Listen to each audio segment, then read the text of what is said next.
Oh, look out. I didn't know this, but apparently Starfleet does run on student loans here on V'ger Please. Val, visit Bajor. My name is Joseph. I'm your co-host. Maybe. Never tell with those damn with that Debbie Doppelpopulus on the loose. Your co-host, Peter. Peter, before we get into our episode, we've got Trek news to talk about. A piece of Trek news we have not spoken of since it was announced, but now that there's a trailer, you and I are excited about a Trek all product video for the first game time. news. Yeah. Coming out sometime in 2026, unclear. Do they say 26? Yes. Damn. Is a video game named Star Trek Voyager Across the Universe, and it is a roguelike survival game where you are playing Voyager after it gets shot out into the Delta Quadrant, and you have to find your way back to Earth. And the game is very much leaning into you could do the things they do in the show, or you can make other choices. Smart choices. Better Not choices. Stupid choices. Smarter choices, indeed. And find your way back home maybe faster or different, and that's how you keep score. Maybe you make peace with Seska is something that's in the trailer. Maybe you let Tuvix live. Never before have I felt so seen by a product, Peter. Like, it's made for us. It's made for us to enjoy. Take peak hype for Cyberpunk 2077 and turn it down 4 clicks. Yeah. Solid 7.5. But steady. That's where I'm at on this game. Yeah. Can't wait. I feel, just based on the promotional material, like it was made specifically for you and I. Yes. I have not been excited about a game probably since Cyberpunk. And everything, and the graphics look fucking sweet on it too. Like, who knows what the end product's going to be? And shame on me. It does. It looks stripped down, but very tight and nice. There's no voicing, which I was really happy about. Like, fuck that, right? Well, that's huge, because if you're not having to record dialogue, you're saving a lot of money, and you can also go a lot of different directions. Yeah, you do the wildest shit possible. Yeah. Wildest shit. What if? What if it's Seska and Lon Suter and Dr. Pell? Bro, there are so many teams I intend to develop as part of my playthrough of this game, and Lon Suter and Seska being part of Voyager is absolutely one of them. Make this motherfucker run good on the Steam Deck. Like, I need this, and I'm sad that it's not going to be out until 26. I will pre-order it. I will throw money at this fucking thing. Same. I cannot get behind AAA studios at this point, but this thing looks like it's indie because it was something during Indie Fest. Yeah, it definitely does not seem like a big studio did it. And aside from Baldur's Gate 3, which I've obviously discovered a lot later than everybody else, which is to say over the last couple months, a 2-year-old game. Oh, by the way, I don't know if anyone knows this, Baldur's Gate 3 is really good. I'm glad I could come here with that opinion that no one has ever stated, that perhaps the game of the year of 2023 was in fact good and worth playing. But like you, I don't get too into catching a new title. We've got busy lives. The games I get to play, I play gradually, and I don't necessarily finish them anymore. Like, I didn't finish Ghost of Tsushima. That was one of the latest. It's a punishing game. Listen, I got about 2/3 of the way Act 2. I really thought I was going to finish that bad boy, and I don't know, man. One too many quests to save a farm, and I was kind of done with it. And the same with like Cyberpunk 2077. I tried to play through it again to do the DLC, and I got like halfway through the game, and I didn't go to the DLC yet, and kind of ran out of steam. Sorry, I hate to tell everybody that is not yet in their middle age. This is what happens to your video game hobby. You get a couple hours to play, and you enjoy it, and you wind up kind of fading out of things because you can't really devote your time into it anymore. A little real talk for you. That's why this kind of game is cool, because it's clearly built to be a bite-sized thing where you can like take a run, and maybe it takes some time to do it, but it's like a complete discrete experience that you can have over a relatively compressed time period and then iterate on it over and over and over again. And you don't have to play the game forever. At a certain point, you've had enough, and then it's something very easy to go back to, like FTL, which is like the first space roguelike I think most people played. Voyager, by the way, we just did our trip back in time to watch Caretaker again. I should have listened to our podcast, Voyager, Groinary, and whatever, Kathy Strands, the crew. The crew, yeah. I went back and I had to do some road trips, and I was listening to it. it's such a static TV show. Listening to our first episode, nothing ever changed. That could Yeah. have been the last podcast we did for Voyager, and we said the exact same thing at the beginning that we say at the end. Yes. Minus 7 and 9 and the Doctor. A little bit of B'Elanna too. B'Elanna Tom gets a After a little bit. lot of the same B'Elanna, though. B'Elanna Like Tom gets a little bit there at the end because Tom they make him Lana. a couple and they build him around that. But that's it's not very good because they don't have chemistry. So, But it's the problem. You say it in the first episode that it the good parts are all already there. The bad parts are all already there. And you know exactly what you're getting into with Voyager with that pilot episode. yeah. And that's what makes me excited about this game is just the ability to look at this flaw-riddled story and have a chance to go through and do it your way. And I'm really excited about that. And Yeah. another thing I was excited about was the Artemis play at the convention. So I went up. Yes, that happened this past weekend relative to our recording date. Yep. I went up for Saturday, had a nice lunch by Lake Erie. I had a great sub sandwich, and then I went down to the IX Center. It's lovely. Good. And there was this convention going there, and there was the Artemis crew in the back, and it was great. It was not a full armada, so there wasn't like the admirals running, and like it wasn't quite the immersive experience. It was Yeah, and they had said so when we interviewed them. absolutely yeah. That's they were going for more a here's how the game works type of experience rather than a big immersive experience there. So I got put in with a really good crew, which it's funny because the captain of the crew I was with was an old Bloomington, Indiana LARPer. So I was filling him in on where the LARP scene had been, and you know our local That game is hit that's the sort of thick conversation you get into, and you're like, man, did that was really part of my life. I know these details. Oh, he was hungry for him too, man. Like I love it. Like, oh yeah, we just had a game with 78 players. Like, what the fuck? How? I'm like, well, I think I'm actually finally at a point in my life where if I ran into an old LARPer who knew who I was, I would actually talk to them for a while and be like, tell me how it went after I left. Like, I don't actually know, to be clear. So I'm now interested in knowing. So let me brag on this for a second. This is a good episode we have to review, but this is worth talking about. Yes, this is the content people sometimes crave. So we're running Cosmos, which is the newest version, and they were trying to do some new stuff with it. So there were bugs, there were a lot of crashes. We weren't able to do the war scenario that they had set up, and we just started running smaller off the shelf experiences that are built into the core game. Okay.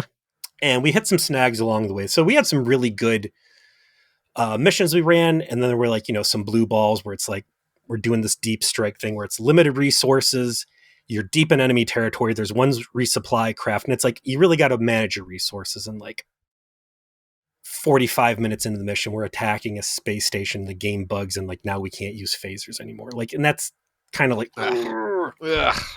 But we finished on such a great strong note. The game's supposed to have 10 difficulty levels. People said, hey, level 10's too easy. So the designer, Tom, made a fuck you level 11, right? Okay. And we're like, all right, we can get one more game in before the convention closes for the night at 10 o'clock, and we're going to have to leave. There's 2 crews left. So it's the Artemis and the Intrepid. And it's a siege mode, and we're going to do level 11. It's just going to be insano, right? And the synergy between the 2 ships is great. The bridge crews are great. And we are just scrapping through this thing on like basically Kobayashi Maru settings. And somehow it looks like we're going to win, but the game doesn't end. I'm playing comms, by the way. Gotcha. And we're like, fuck, did like the game bug? Like we were so close to being the first people known to beat this on level 11, right? Okay. Oh, that's an achievement too. Okay. I'm like, and I fucking want this. Right. I want this story for my Star Trek podcast. Yes. Clearly. I start looking through the comms list. I'm like, there was an encounter. I went back in the logs. I saw there was an encounter between some bad guys and an NPC enemy creature. And I was able to bully this squadron of 3 bad guys, 2 of them into surrendering. The third guy stuck to his guns. all three of those guys were fighting this enemy monster thing too close to a black hole, and they all got sucked into the black hole, which I thought was very lulzy. I watched it happen on long range sensors. Sorry, boys, got what you deserved. We were laughing about it while we were at a starbase resupplying. As they work out the bugs of this game, we find out that there is a death hole in the middle of the black hole. And as ships are pulled in and they touch the death hole, it kills them. Well, the first two ships got pulled in that were the neutral friendlies that I got to surrender, but they don't clear in the game engine. So these two dead ships are blocking, like, are body blocking the kill point in the black hole. So there's an enemy vessel, the third one that stayed hostile, got sucked in, but it couldn't touch the death hole, but it's stuck in the gravity well of this black hole.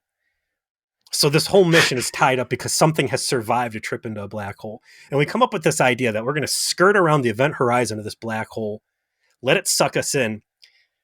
We do that. And right as we are about to cross the event horizon, we punch it into warp, barely escaping, and shit out all of the mines that we have. They all get stuck in the black hole. This is awesome. Blow everything up in the black hole. And mission over, we won, and we are the first people to ever, us and this intrepid crew that were next to us were the first people to ever beat this thing on level 11 by shitting in a black hole. And that was such a rush, and that was a great way to end the night out, and that was worth $40 to admission, and it was great. So that was my Artemis team. Man. All right, bravo Artemis team, bravo Peter. That is the content we crave. That is fucking perfect. That is the experience anyone would want playing Artemis. We won the mission because I shat all of my minds into a black hole as we warped away from its event horizon.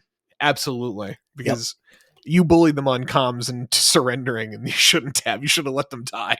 The only thing that was missing was lighting farts on fire. Set the one last thing we want to tell our audience, because we talked about it off air. And I think it would be good content. We're going to do Patreon content. We know what it is. We finally know what it is. It's going to be reviewing JTFX's The Wolf 359 Massacre Parts 1 and 2. So Peter has not seen them, really. I explained to him what it is. That's basically filling canon continuity spackle to make the Battle of Wolf 359 make sense relative to everything that's ever been said about it in Star Trek. And it actually succeeds at it and is also very cool. So we're going to do that. So if that's of interest to you and you want to join our Patreon, you can do so at www.patreon.com/VeedYourPlease. We really appreciate it. Like, share, subscribe, review the show, 5 stars, whatever. All those things you're supposed to say that I'm very terrible at saying. Peter, it's been 7.5 years we've been doing the show, and this might be the first time we have led with 15 minutes of either nonsense or self-promotion before getting into the episode. We're true Trek podcasters now. What is the episode we're reviewing this week? Well, I will table my talk about Alien Earth. Reluctantly. Fucking great. Are you going to watch it? Yes, I will. Although I did get also some people to admit that Day of the Jackal is also worth the time. I downloaded Day of the Jackal. Oh, and now I have to watch Alien Earth. I have to be a man of honor. And also, I was bullied into putting Hannibal up as well. And I've watched that. That's very good. Brian Fuller. And I was like, well, there's a name I'm ready to talk about this name. What would you like to talk about, Brian Fuller? Discovery, the Voyager eras. I have a whole podcast. You have material, hours material on Brian Fuller. All right, what are we watching? Heart of Stone, season 3, episode 14. First aired February 6th, 1995. Oh, they were so close to February 14th. I know, right? Written by Stephen Bear and Robert Hewitt Wolf. Directed by Alex Singer. In-universe date 2371. So we're getting a little more consistent with our star dates here, which is good. Getting them up there. I know it's you like to hear those logs. You like to hear those star dates. Another interesting A-plot, B-plot combination. This time it worked. Yeah, this time not as dissonant. This time, you had a legitimate reason to do it because you had action on 2 different locations. You had to do something at the station and you have to do something on this accidental away team mission, basically. So great. The work. like I said when we were previewing this last week, I'm getting a lot out of the rewatch from my perspective. I focus on that a lot because I've seen the show several times. And so there are still things I'm getting out of it that I didn't get before. For the biggest example being that Keiko and Miles are the best Star Trek couple, and it's not actually close. And everyone who says their relationship is bad doesn't understand relationships at all. And also how long this love plot between Odo and Kira goes on. Like, the thing is about Star Trek romance is that it tends to be consummated quite quickly. Have you noticed that? Yes. Like Lana. There'll be another romance on the show in this show that ends up consummating quite quickly. 2 of them actually. 3 of them actually. The show's got a lot of romance actually when you think about it. TNG, like they made the decision not to do romance quite quickly and table that, and it ends up not really being part of the show anymore. This is a courtship between these 2 characters that basically started from season 2 in quietly and is explicit by season 3 and does not finish its story until season 7. It's a long time when you think about it. You can't watch this TV show the way we are without a book club. And I guess really fundamentally that's what this is. This is you and I. This is the people on the Facebook group. This is the people in the Discord. And this is us as a group moving through this material. And some of the audience... We are book club, you're right. It's a great way of thinking of it. Yeah. I mean, and that's the only way you can do this. Because if you sit there and you watch it by yourself, maybe you're playing on your phone a little bit. Maybe you're watching normal and you're putting full attention. You're not sitting there with a notebook, taking notes, pausing. And you're sure as fuck not spending an hour that week talking about that thing with someone else and then engaging people deeper in discussion on the internet, which the internet's full of trash and shit. So good luck getting good conversation off of Reddit.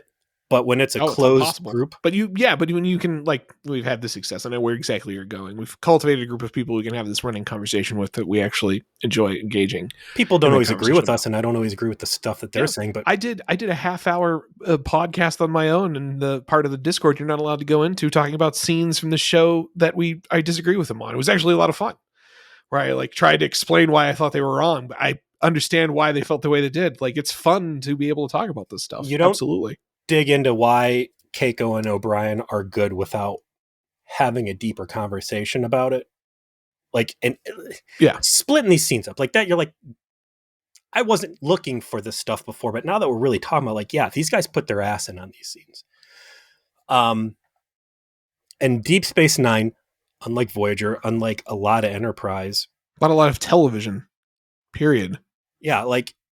I don't know why, but the actors care and the writers cared, and the proof is in the pudding. The stuff's great. So I was not excited to go into this episode because, again, the Wikipedia, the Memory Alpha, it's Odo holding Kira's hand and she's covered in some turd looking rock.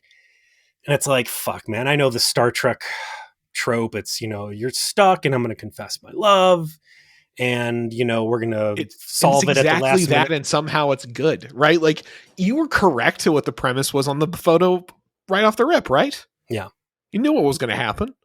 What I didn't know was going to happen. You're like, that was way better than I had ever thought it would possibly be. Because Nana Vister put her whole ass into that. Renee put his whole ass into it. And it is this ridiculous premise of 2 people with shit on their face. And boy, is it good drama. Renee is such a good actor. It's fucking bullshit that he never got the kind of attention that Patrick Stewart did for being as good as he is. What a fucking impossible character to have to play. Like, people say, Spock was great. Leonard Nimoy had a pretty easy time. I'm half this and I'm half that. I'm half turbo no emotions and half, passionate emotions, and I'm in permanent war with myself. Real quick, got it. I mean, he's doing that in the 60s camp. Oh yeah, I'm not taking away from his brilliance, but sure, you don't hear about Renee in these conversations about great Trek performances, and he has to play The most alien main character the show ever produced. Look, man, it's the same reason Trip doesn't get any respect, and it's because his scenes were quiet scenes of self-introspection and being emotionally hurt. And Yeah. I guess that's really, Trip and Odo are both kind of like these wounded puppy characters. You need to have your bark down scenes where you are telling the court off, or you're popping off on the view screen to the bad guy on the other ship, and big balls moments. Yeah, that's and true. that's not to say that Patrick Stewart didn't have a lot of emotional vulnerability. No, but he came big too, and the big helps you remember the small. I certainly agree with what you're saying. I don't think he's a hurt pup. I mean, I see what you're saying. He's quieter, right? But he's a very stern character. He's very he can go big. I just think that there's a lack of appreciation for the point where he's got to come from with a character who's literally a pile of goo. For him, his very existence that he portrays to the people around him is false, right? But yet it's become an inevitable part of him in a way that he even doesn't understand, and that his species doesn't understand, right? And something you called so expertly that I've never heard before, and this was the real reason I wanted to bring up things I'm getting from the show I didn't get before, is Odo is a child. Yeah. You said that, and I have not stopped thinking about it since the first time you said it. And this was such a great episode for how true that is. And there's a scene where he's talking about those fucking detective novels he gets from O'Brien, where it's so evident, like he literally pulls quotes from them to talk to people because he doesn't know else how to do so. He talks in tropes. Yeah. Because he's a child. It's in... Oh yeah, and the B plot's fire. Well, we haven't even gotten to Nog yet. The secret best character on the episode. Yeah. And so, this Odo thing is a wild character to play. You're a pile of goo. You're a child.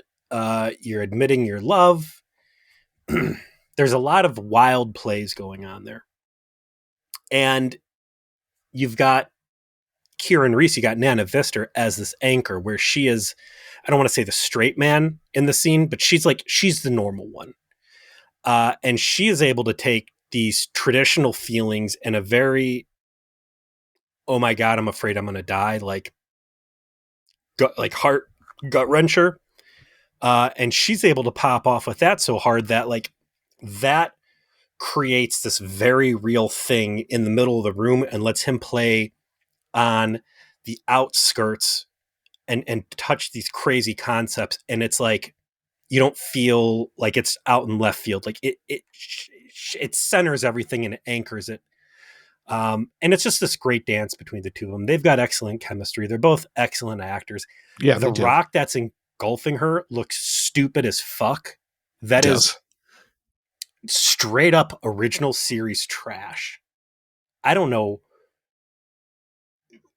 I was expecting that rock to just let go and it to start walking towards Odo and try and beat him up, because that looks like it's an old Fantastic Four Thing costume that someone is wearing and just hugging her with his head down. It looks like some styrofoam left over from the 60s. Caves, by the way, look hot as fuck. I haven't seen the caves look this good, I don't think, ever. Well, we are used to seeing the caves in their worn out state. This is when the caves still had mileage on them, right? Like by the time we were getting to the caves at the end there in Enterprise, and they were still using them, and it was like, oh, they're in the Hell Caves again. They look like they've had tourists in them, these are the caves when they still cared. Before cats were able to pee on everything. Everything, right? Yeah. I love I don't want to talk too much just about the individual pieces because going through the sequence of it is strong. But the way they're able to capture Odo in his multiple different states of being, problem solver, detective, child, being very much in love with the first person that ever really showed him any kind of personal attention, which is like the undercurrent here when you're talking about Kira, and still have it all come off of like that he's this very sympathetic person that makes a decision at the end was very wise, Yeah. and he carries a burden, and you see it on him, and you realize like this he contains multitudes. He really does, and it's so cool. All right, we're gonna do the A plot and the B plot separate. What do you want to start with? A very special appearance by an old friend that we haven't seen in quite some time, and that is the Runabout. Yes. There's still a thing. The poor forgotten Runabout that they couldn't take the Defiant apparently to have this one fucking conversation. They finally reached a limit of where they'll take their badass super weapon. And that is only Starfleet gets to use it. If it's a Bajoran it's the task, two Bajorans, they gotta take a hoopty. So what happens here? They're flying back from a conference, and Odo is pissy that it was whatever Prophet's Hope or whatever. Prophet's Landing, which is the colony nearest to the Cardassian border. And they got some suborbital detection platforms to, I don't know. Is there a deeper story there that the events of Thomas Riker's incursion has given the Federation reasons to really start doubting the Cardassians? Well, I would think that they would know the Cardassians are handling some problems right now. They've got business to take care of internally because their CIA built ships, right? Federation knows this now. It's probably why they're willing to make a deal with the Bajorans, and which is referenced in this first scene, like continuity from the prior episode. Yeah. And so there's a little bit of retrenchment happening, not because they expect the Cardassians to go do anything, but because whatever's about to happen over there is probably going to be a big deal. When is Starfleet going to quit fucking around and reinforce DS9? Yeah, you gave them the USS I go too fast and I blow up because of all the guns. But like last time they had Galore show up and like things get tense, they have like a handful of photon torpedoes and not a lot of phasers. Like it seems to me like it's time to put some fucking guns on this thing for real. I mean, you're going to get an answer to that question sooner than you think. Well, so they're flying back from these Bajoran talks or security briefings or whatever, and Odo's like, you hurt my feelings because you didn't consult me if I wanted to go to this dinner, which I didn't want to go to, and no, I don't eat, but like, take me into consideration. And she's like, yeah, cool. Well, she says it a little insultingly, and he's pleased, and she's amused by it, which is that first he's a child moment I was talking about, where he's actually, she's like trying to be a little shitty to him, and he's like, oh no, you've given me what I want, thank you. And she didn't expect it, and it charms her. The last time that happened, I feel like, was Quark trying to beg for his Cardassian girlfriend's life. And he accuses Odo of being a monster and, you're just a cold piece of shit and you don't understand what love really is. And Odo's like, keep going. Like, don't stop. I want to hear what your actions like. You're saying it to be shitty, but like, I've never heard this before. Let's hear it. So these are fun moments. But then sensors go off. And what's the deal here? There's a Maquis. A cargo ship is attacked by what they believe is a Maquis ship because it is the make and model of a space hoopty. And so they are the space PD, and Kira takes it on herself to go collect the space criminal she just witnessed commit a crime. And it's what draws them into the Badlands, but we don't see any gnarly 90s plasma storms. And ultimately into a moon that's apparently filled with rocks that fall from the ceiling that he is hitting on. These are rocks that fall from the ceiling, but when they hit changelings, they do not knock them out. These are different than any other rocks you've ever seen fall on a changeling before. It's true. Again, interesting that Kira Nerys is willing to divert her mission to go pursue the Maquis, which she has shown no sympathy towards too. Like, how do you feel about that? It is interesting that she seems so dead set on doing the Starfleet thing here. Like, if this was Dax, I buy it, right? That's her duty. I have to go.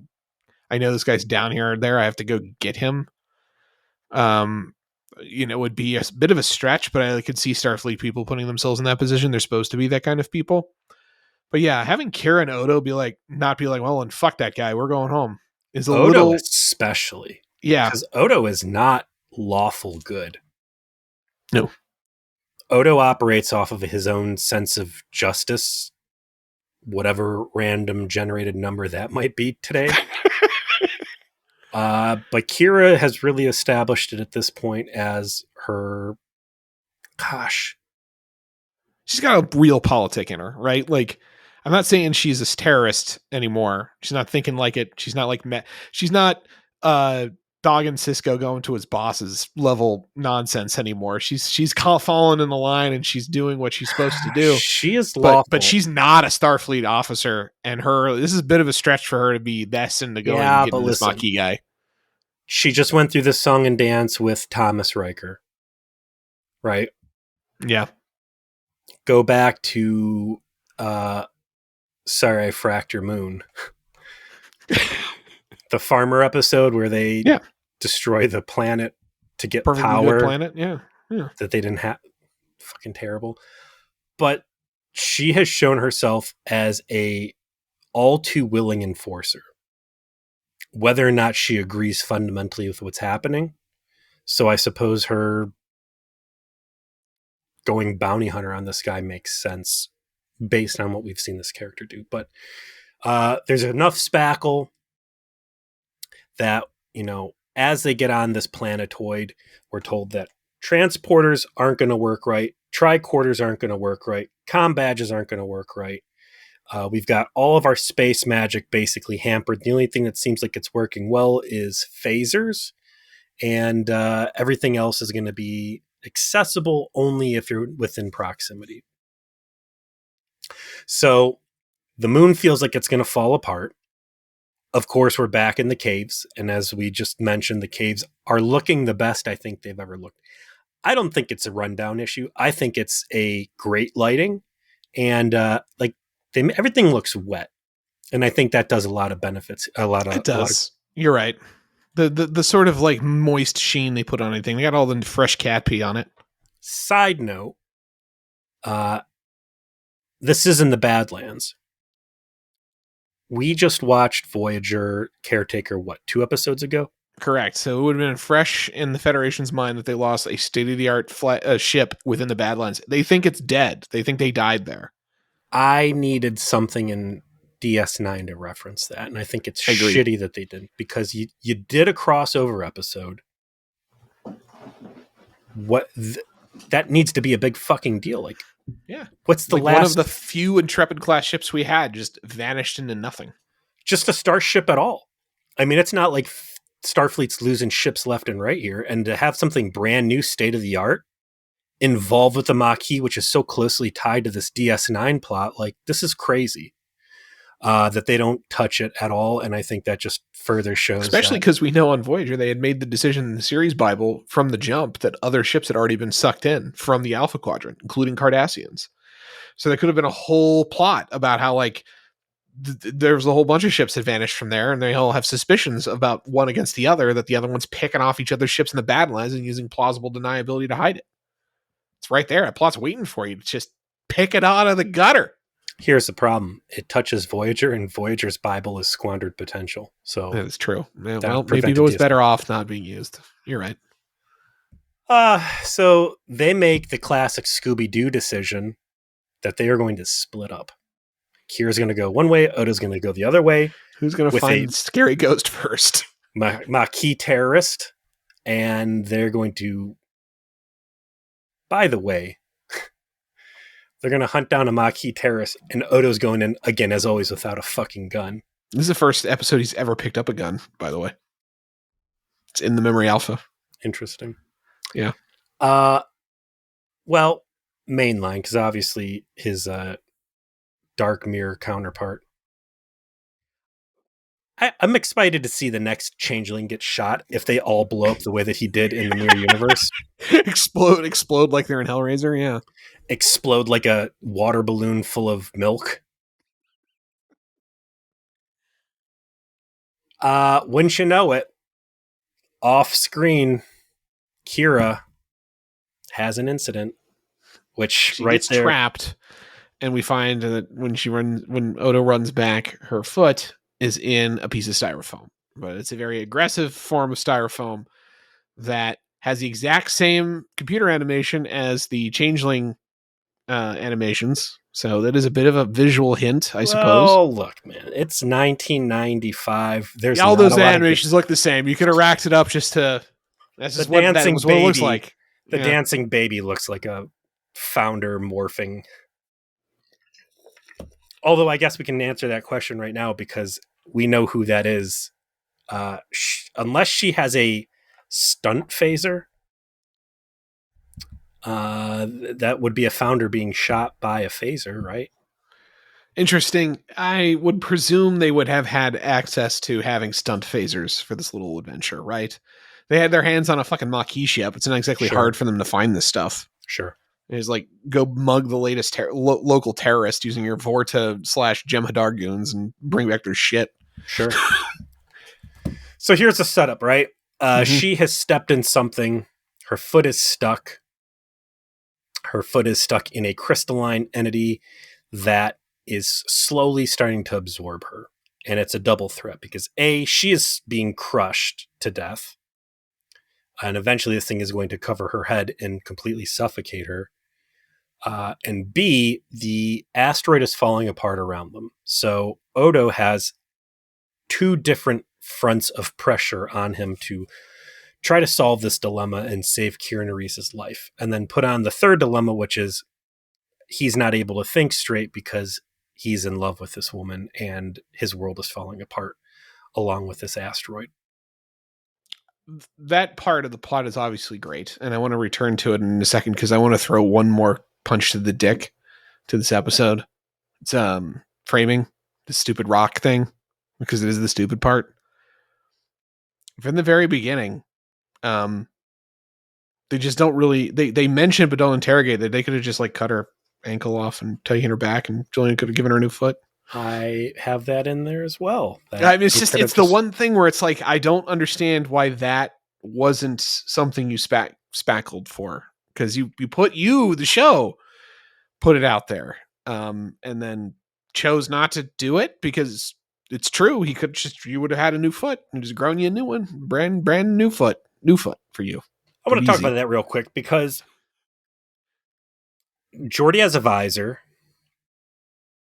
and Worf would go on to have a replicated spine, I believe, right? The Genetronic replicator. Correct. But that's like super advanced, like weird stuff. And it's not really until lower decks that they start going heavy into talking about like cyborgs and shit. So I'm not going to spoil exactly what happens, but your average DS9 fan is going to tell you that this is a flaw is because there is a major incident at a point in the future in which a character loses an arm and gets a new arm that's just normal. Well, that sounds like a very O'Brien thing. So, that or leg, it's a leg, sorry, not an arm. But it's more than a foot, right? And, so this is why this is a plot hole, because this show establishes that technology exists and is uncontroversial in its existence. Well, they just established it exists in Chewed Up and Spit Out because half of Vedic Bareil gets replaced by cybernetics or whatever. Cybernetics and shit. So no, we haven't seen like a C-3PO arm on somebody.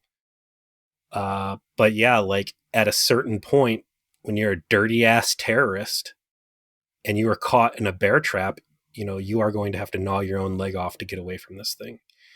And the spackle there would have just been like, hey, I think we can, we don't need to cut the leg off just yet. And then it evolves past that. And that's how should they get around that as an idea? Because now it's up to our torso and now it's not an option, right? That would have been smart.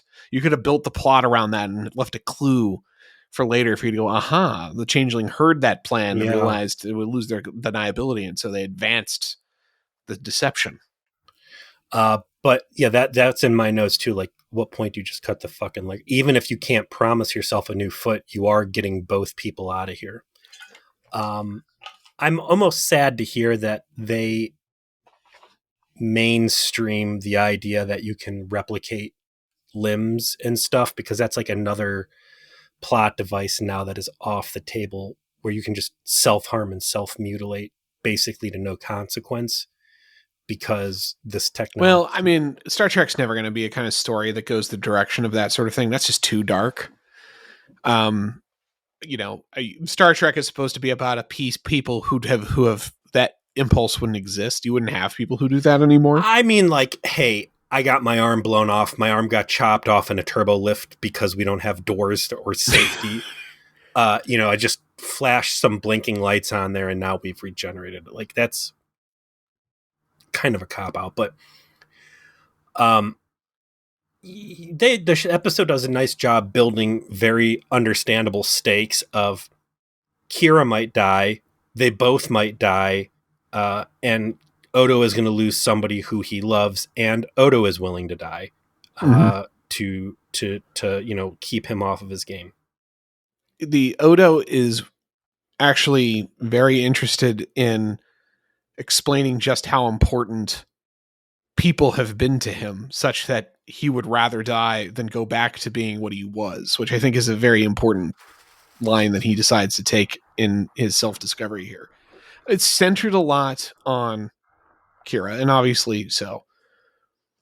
But he doesn't just talk about her. He talks a lot about Miles O'Brien, who invited him to go kayaking, and he's explaining he has a friend, that he made a friend to Kira, and Kira is who we think is Kira, and Kira is very amused by the story, right? Of Odo made a friend, and he hangs out with him, and he does recreational stuff with him. This episode's very interesting in that we get some real insight into Debbie Dopapopoulos. We do. And it's a little dark. Yeah. The changelings as a whole, that her choice to look like a simplified humanoid to mimic Odo, to approach him on his level, that is absolutely a limitation of Odo's shape-shifting abilities, and that if she wants, she can look straight up like a human, or a human with just a little bit of shit on their nose. She can look like whatever she wants. She's an expert shapeshifter. And she can look exactly like Kira. And act exactly like Kira. So that's the real takeaway in this episode, is that these aren't stupid people, that these are grade A doppelgangers, that there is no limitation to the insidious trickery that they can pull off, where you are convincing this guy who is obsessed with this woman and getting him to fully buy into the fact that it's her. I like framing in the episode of putting her in danger and Odo reluctant to leave her side, and only leaving her side to do what is absolutely necessary, which is try to call for help, see if he can transport her out, and then bring equipment back in. At no point does he say, hey, I'm a security guy and I'm kind of a bloodhound. Like, let me go secure this guy with a fucking gun before he sneaks up and bingos both of us. Which is absolutely what I thought he was going to do, was like, let me go secure this guy first. Because if he did go off looking for him, I think he very realistically would have found her in her stasis pod. I imagine that was part of why Debbie Dopapopoulos did all of this, as she says, to see, would he go do that? Is the choice he's going to make? She doesn't mention that specific point, but it just feels like this was perfectly set up by her to see just how attached to this woman are you, right? Because this is the reason you're not coming back. Like, Debbie Dopapopoulos, have figured this out. I know for certain that your love for Kira Nerys is the reason why. So how else am I supposed to know exactly where this is coming from if I don't get to watch it happen? She doesn't know for certain, but she has a hypothesis. And this is an ongoing theme for Odo, is that he is a founder, but he is also still a science experiment. He is not a natural founder. He has been genetically augmented. They built into his DNA or whatever the impulse to go home. He was sent out as part of this probe program where they didn't expect to see him for centuries. And I think that's kind of a byline she's still playing with is you are the science experiment. We are observing others through you and how you act and what you're willing to do for them. So this episode fits in really great with all of that. And yeah, it's not really like a loyalty test. Well, I'm sorry, it's a loyalty test from Odo to Kira, not Odo to the founders. And by gauging his loyalty to Kira, that's going to allow her to kind of like better plan for what he is going to look like as a changeling outside of the Great Link or whatever. Yeah, and you're on to a lot here. Odo's interactions with the founders, how he plays into very critical moments, what will happen to him as a consequence of those moments, how and where these things end up resolving by the end of the show, is a fantastic like subplot to the series as a whole. And it's kind of crazy when you think about how long it's been going on, that they pull these triggers essentially here at the start of season 3 and then maintain this as a story through the rest of the entire series. I want to say at some point in the search part 1 and part 2, Odo talks about how these people, or maybe we had the conversation, like Odo has a sense of justice, of this absolute justice. The founders have this strong desire to enforce order. So it's like there's an innate drive for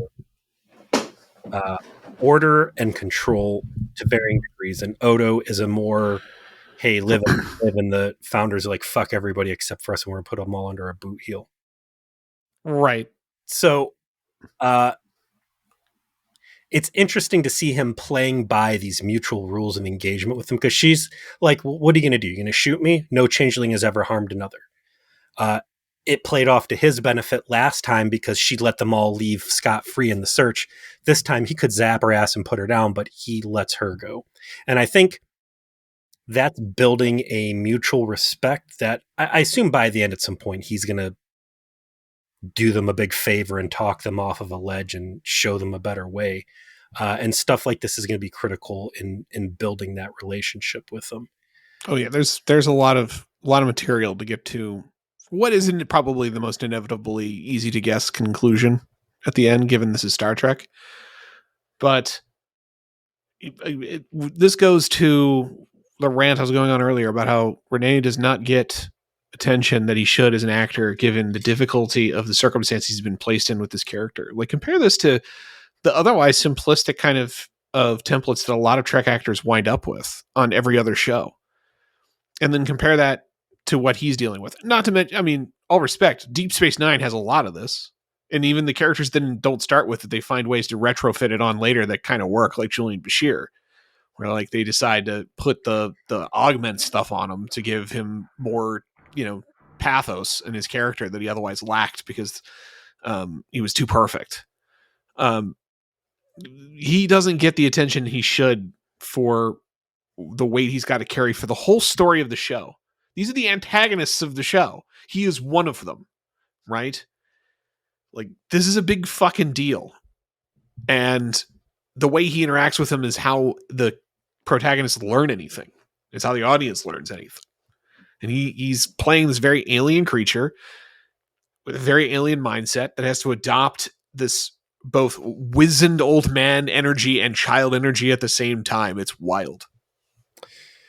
So the plot goes on. The crystal keeps growing up her leg. They try shooting it, absorbs the energy. It doesn't stun knock her out. So yeah, it's got to be a stunt pistol. And he goes, okay, well, I got an idea. We're going to resonate the crystals and we're going to break it off with a harmonica. And it doesn't work. And it starts kind of reaching into this Star Trek trope where it's like everything I'm trying is being undone. It's almost like something is actively working against me. Usually it turns out that they're in a holodeck or some sort of alien simulation. Q is involved, whatever. Q's involved, or fucking telepathic alien kidnappers, or a pocket dimension, or a static warp bubble, whatever. In this case, it is Debbie Dopapopoulos. She is growing the crystal on herself, and the whole thing's a big, again, loyalty test. And that is, I would say I didn't see that coming at all. I was really kind of expecting it to just be Kier's really in trouble and he's going to have to save the day with science or friendship at the last minute. And this was going to open up the floodgates of their relationship, which I'm absolutely expecting to happen at some point. So the fake out left turn of like, surprise, it's Debbie. And she just saw you put your whole ass out there. And now she knows your deep, dark secret. And what a betrayal, too. Like, you already have this bad relationship with her. This feeling of betrayal, like, I wanted my people. I found out my people are awful. You're hurting people. You're killing people. And now you also know the fucking dirt on me. And you're going to use that against me. Like, it's a very deep, I don't say emotionally abuse, but this is a it shows how pathologically lacking in empathy the founders really are. Which is why they're excellent villains for this show. They are smart, they are effective, they are technologically advanced beyond the protagonists, and they are viciously just brutal in their methods and how they disregard just being normal human thinking people, because they're not. But they can emulate it perfectly to a point where they can emulate it. They're like demons from Fearin', if you're an anime fan, by the way. They talk like people, but they're actually demons. I don't think that she is vicious in this. She's ruthless, but she's like, hey, I understand now why you're there. And it's proven a hypothesis. And she's not like, you're weak and you're a fool. Like, there's not that like vindictive edge. So like, there's this mutual respect they have. They're both on very opposite sides of the coin.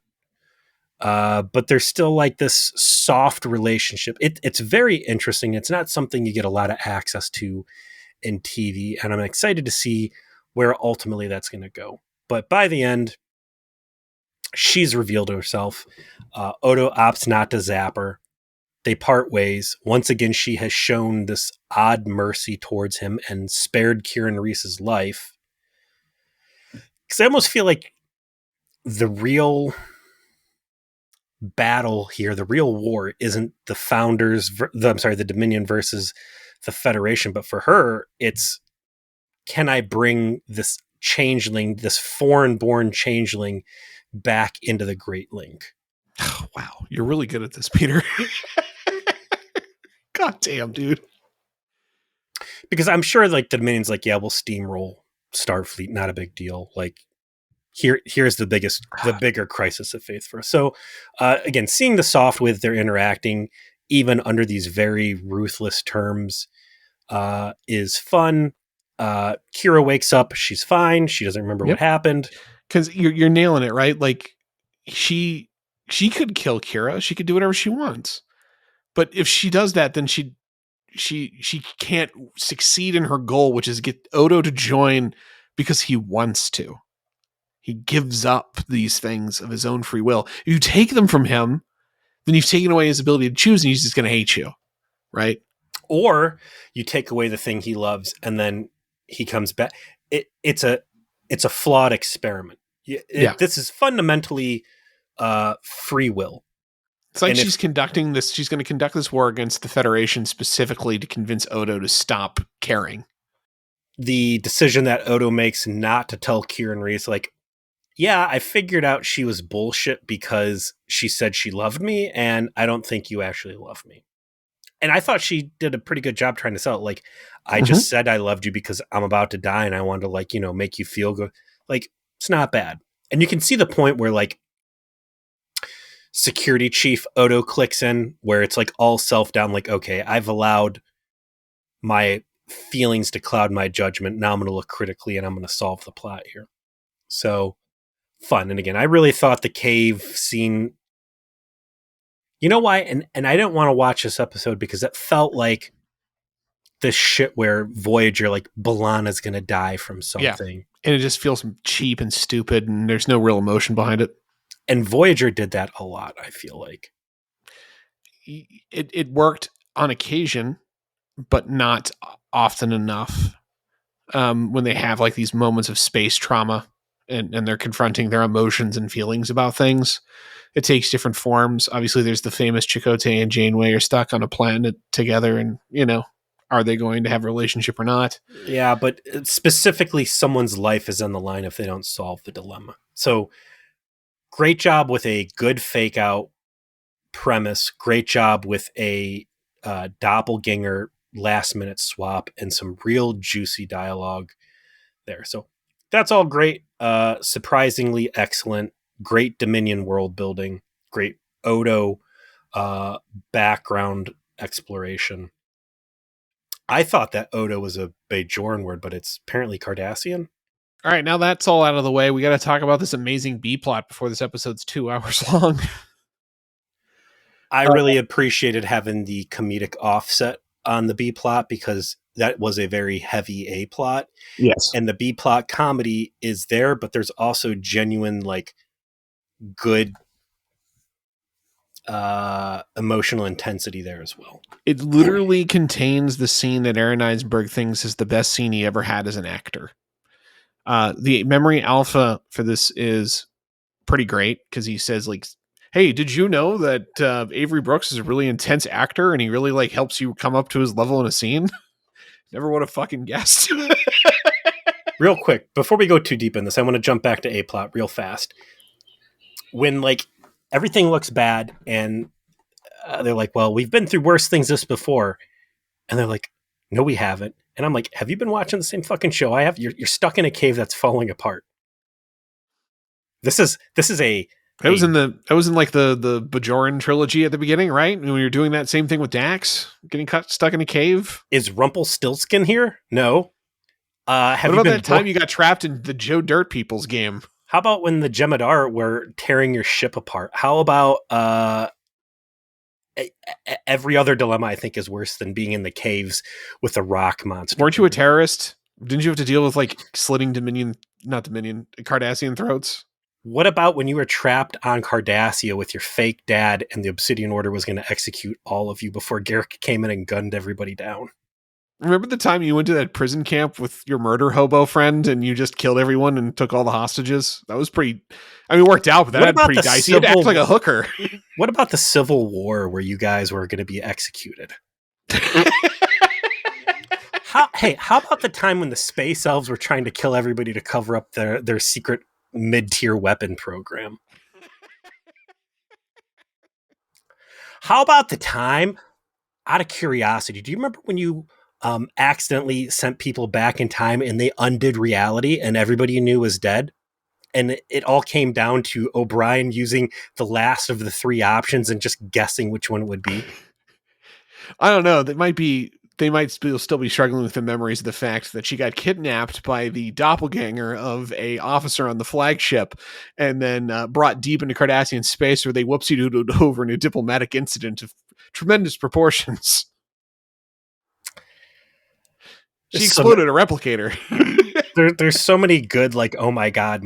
How about the time you picked up a proto-universe that was going to expand and take over the entire universe and overwrite it? Oh, she doesn't remember that because she still had a concussion from when that hooker whooped her ass in Ops. Yeah, that was By the way, that universe is still out there rapidly expanding, so... Unless that's actually just a changeling trick as well. The Rom, Nog, Quark is all great, making... Nog wants to join Starfleet, and everybody takes it as a joke. He approaches it from a traditional Ferengi adolescent standpoint where he has gone through the rite of ascension and he is now a man. He's had his bar mitzvah. He had his Ferengi bar mitzvah. He has to go pay for a internship or an apprenticeship, and he wants to go join Starfleet. So he brings a sack full of latinum to buy his way in with Sisko. And Sisko is very apprehensive. And I love this setup because this is exactly what Sisko wants for his son, and I can see what they're doing. Mm-hmm. And I like it. It's that Sisko will not have this connection with his son.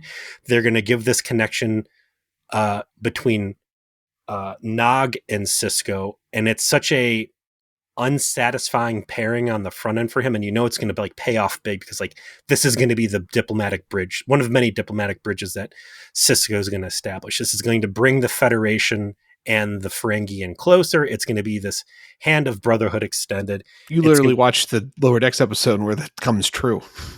And a lot of that's kind of still shaky. Like I know where some of the stuff ends, but I can see what they're telegraphing out here. You see that Nog is hyper competent. I love that he gets put on like, let's make sure he's not fucking around. Set him up with a shit task. Let's see how he does, because a lot of Starfleet is just shit tasks. It's inventorying a stock room, and he fucking kicks ass to the point where they're concerned he's cheating, right? Yeah. Like this guy has something great to bring to the table. I love all the conversation about like, I don't want to be my father. My father's this brilliant fucking guy, and he's just hampered because he's stuck in the wrong lane. I mean, that's where I think this B plot is really well paced, because it starts with the offer, and there's two lines that run parallel there. There's Sisko dealing with the fact that this is a big deal for a choice for him to make, and potentially a big choice for the Federation itself to make. Starfleet has never had a Ferengi officer. If Nog were to be a Starfleet officer, he would be the very first member of his entire fucking species to join the club. Okay?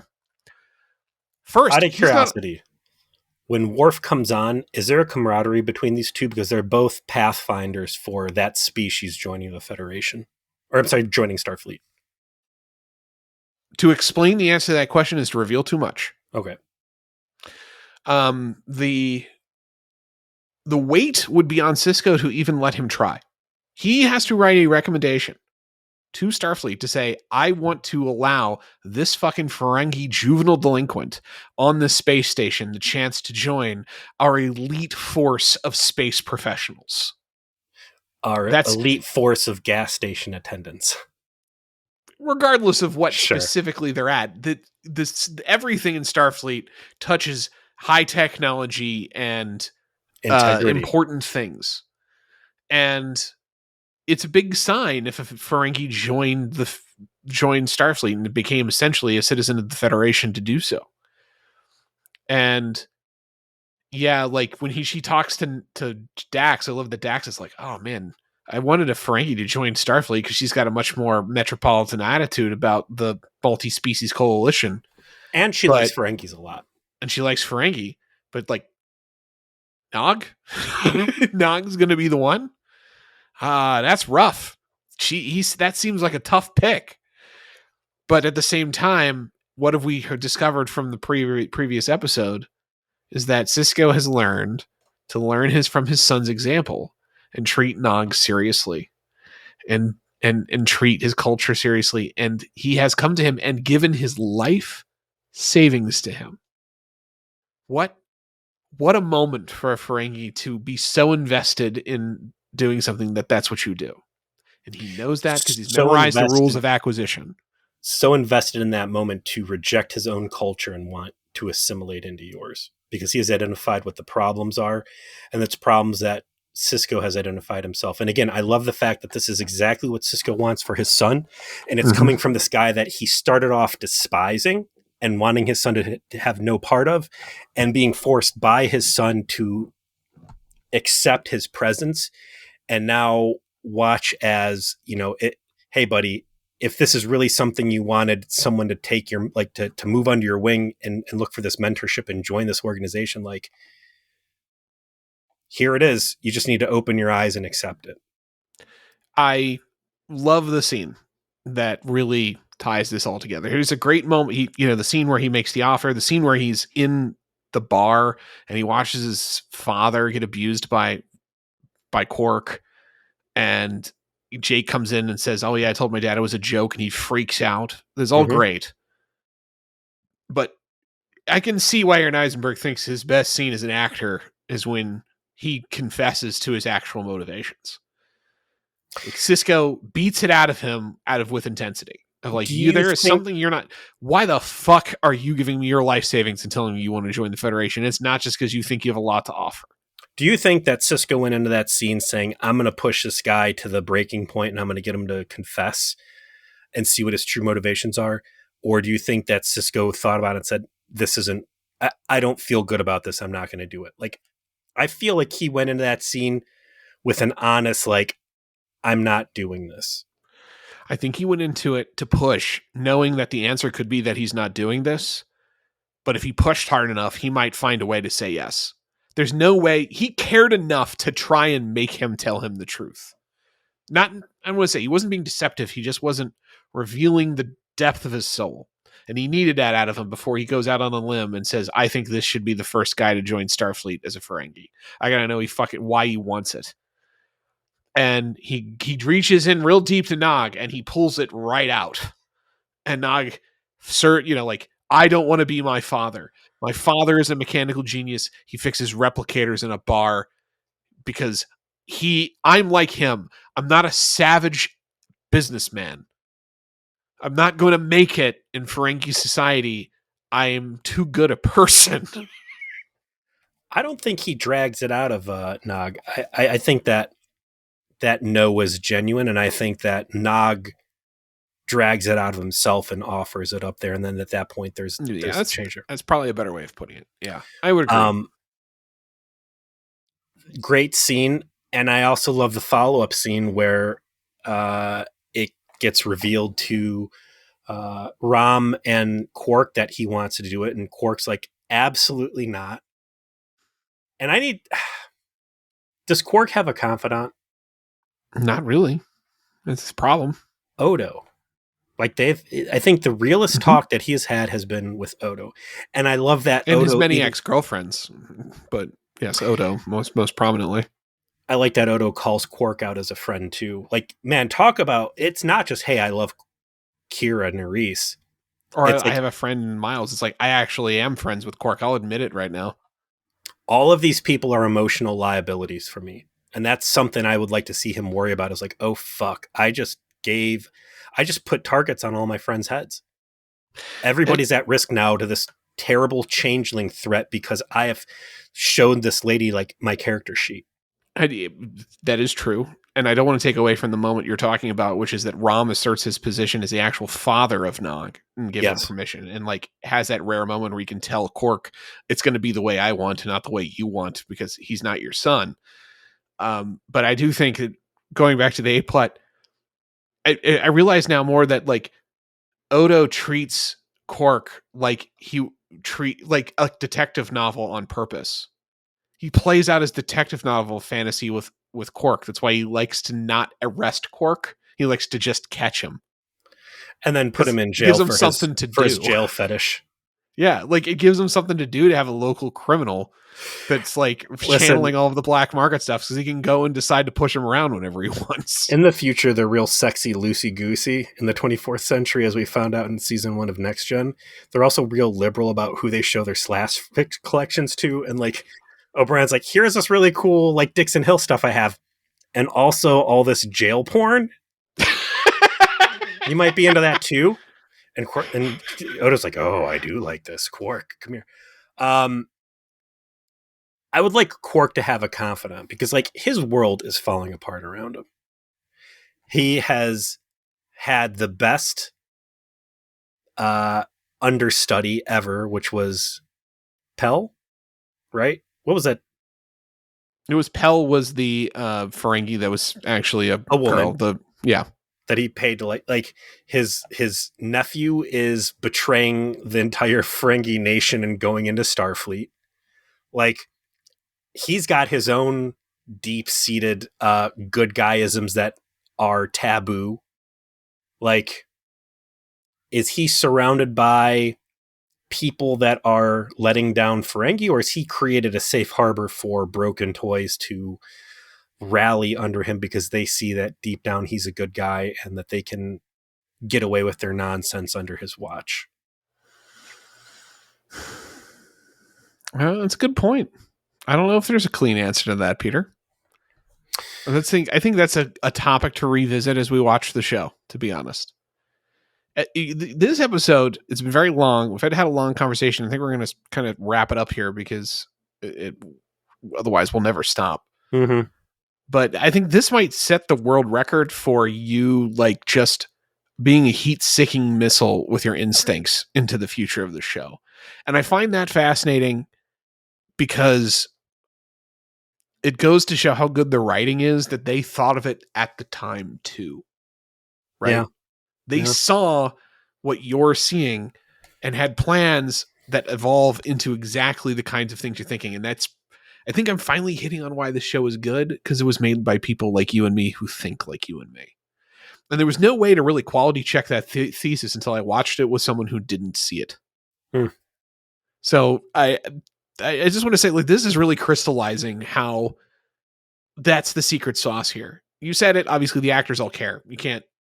The fact that they do is kind of crazy and a once in a blue moon circumstance with material like this. But the other part of it is that they care enough about what they're writing and what they're putting together and how it all fits, that you're calling the ball on shit that's going to happen in 3 or 4 years.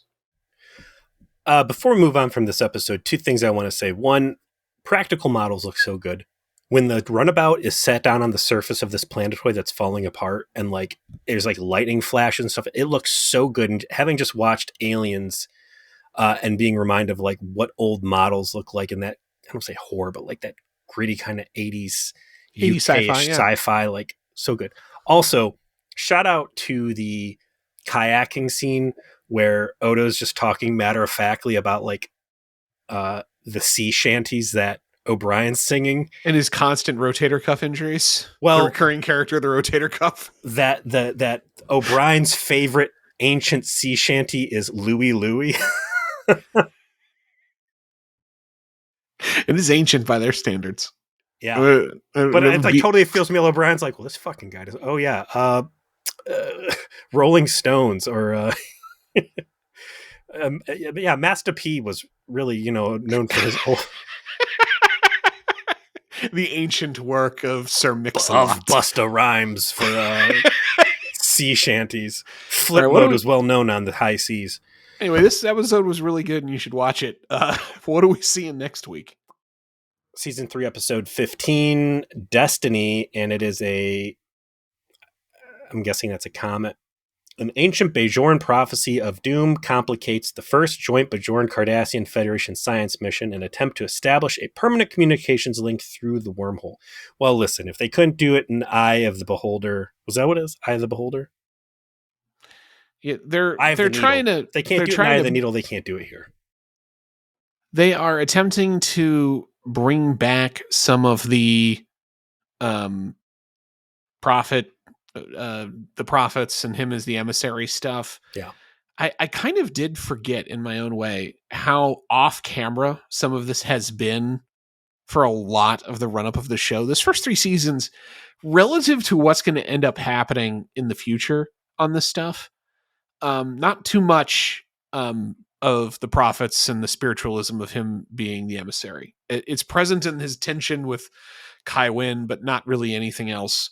And here is where they're going to keep trying to like bring back the Bajorans very religious. They take everything that has to do with the wormhole real fucking serious because it's the celestial temple to them.